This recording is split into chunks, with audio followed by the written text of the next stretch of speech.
My son thinks his dad can do no wrong, but my ex lies to us all the time. He says he can't pick up our son on Saturday morning because he has to work. When I call his office to offer to drop Danny off, he's not there. It makes me crazy.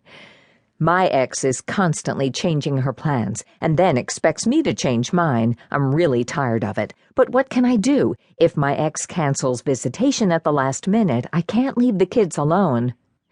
My ex is big on Facebook and Twitter, and he's all over it with the kids and what they do each weekend, posting photos or reporting, "Here we are at the park," or "Here we are at the zoo." I miss my kids terribly on weekends, and this just makes me miss them more. How can I get him to leave the kids out of his Facebook life? The trailers for the new blockbuster movie looked great, and I really wanted to take my son.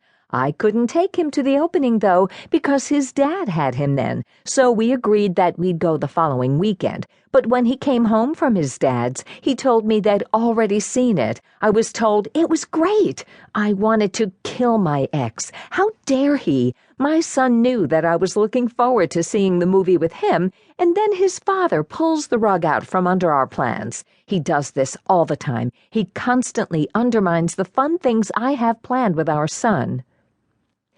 When the kids go to visit their father for the weekend, it's party time. He feeds them junk, lets them stay up all night to watch R-rated movies, and has no regard for their personal hygiene. Late Sunday night, he returns them sick, tired, and dirty. I have a terrible time getting them up for school on Monday. My ex begged for more visitation time with the kids. Now that he got what he wanted, he doesn't actually take them more often. He thinks that talking to them via Skype counts as a visit. So I still have the childcare duties, and he feels like he's fulfilled his paternal duties by video chatting. When we were married, my husband and I vowed to never look at each other's email. Well, now that he's broken all those other vows, I don't think I need to honor this one completely. I changed my password the day he left, but he's never bothered to change his. And while I don't open his emails, I sometimes log into his account to see if he's read the ones I've sent him, and I read the subject lines. So now I've figured out that he's dating someone, and I think he's looking to buy a house. But when I ask him if he's dating someone and thinking of moving, he denies it.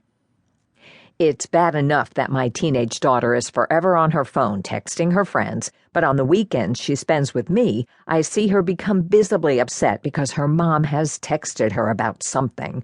Often it's about how much she misses her, and sometimes it's about cleaning her room. I've asked my ex to leave us alone on my time, but she just ignores this and calls, texts, or IMs at will. My ex never bothers to repack my daughter's clothes, schoolwork, games, and other belongings, so we always have a big scene when she returns home and realizes that she's missing things. I'm really tired of buying her new stuff because her dad can't remember to pack them. My ex really wants our daughter to learn piano, and I couldn't care less. He's always calling me to see if she's practicing, and it's making me nuts. Sharing custody with a jerk. Do you find that your ex has no respect for your time or schedule, for the values you've worked so hard to instill in your child, and for the lifestyle you've developed since your divorce or separation? Does your ex sometimes act or respond in immature, inconsiderate, and irresponsible ways? Is he or she, at times, a complete jerk? If you are raising a child with an uncooperative ex, the scenarios you just heard most likely ring true in some form or another. In fact, if your ex-husband or ex-wife is a true jerk, you can probably add a few outrageous stories of your own. But whether you're dealing with an ex who intentionally tries to manipulate you and your child, or one who inadvertently confuses and complicates your life, there is help. This book offers simple yet effective tools and techniques that will help you communicate with your ex. In turn, this will change how your ex reacts and responds to you, regardless of whether he or she is an occasional or a chronic jerk. Instead of fighting and arguing about raising your child, you will soon be discussing and negotiating your child's future.